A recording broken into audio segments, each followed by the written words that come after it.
kumagat na nga. At yun, hindi natin nahuli. So, balik. Yun, huli. O, nakawala yata. Pero huli yata, huli. Hindi lang malaki to kasi ay hindi mabigat. Yun, maliit lang to. Maliit lang po ang huli natin. Ayan po siya. Ayan. At alam niya na, pag maliit ay ating paalpasan. Yan. Yan. Yan. Ayun, ari po. Tinamaan ko. Ito po siya. Ang baboy perch. Yan. Yan po ang kagandahan pagka yung andito po kayo. Pagka hindi po tama sa size o hindi nyo gusto, palpasan nyo lang. Nasa lake pa naman kayo. Pwede pa kayo manghuli ng bago. Yan, yan. Ano kaya ang nangyari? Bakit kaya hindi nahuli ni Inday yung kumakagat sa kanya? So, hagis po ulit tayo doon sa kanina. Doon. Sabi niya ayaw niya daw doon maliit. So, doon ulit tayo maghagis. Dito ako sa malaki. Doon daw siya sa malaki, si Inday. So, may kumagat. Oops, nawala. So,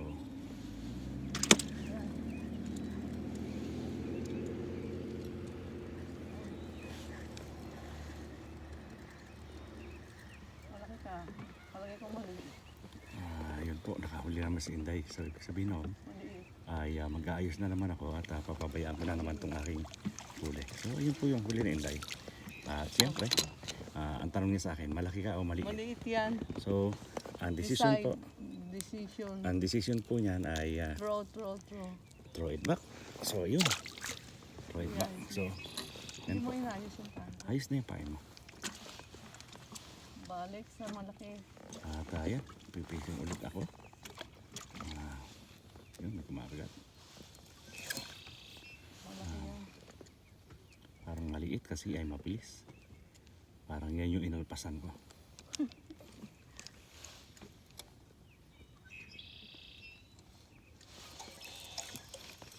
Parang yan yung inalpasan ko. Pero babalik natin doon sa pinanggalingan.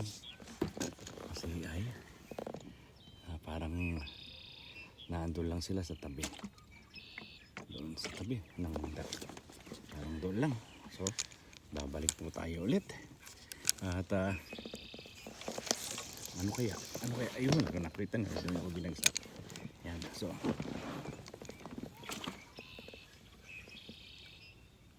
Padilim na. at yun nga, sabi ni Inday.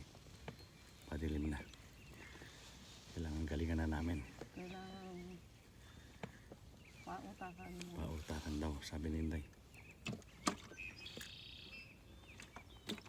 Best yung malaki.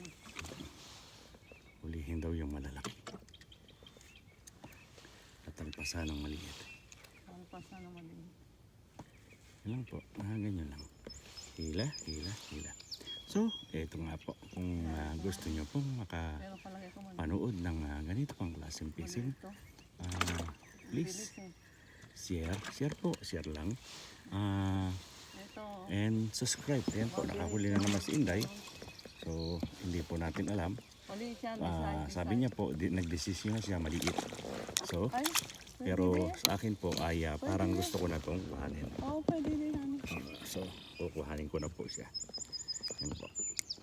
Pili-pili. Pili-pili. So, Dito, mas malaki gusto ko. mas malaki daw ang gusto niya. So,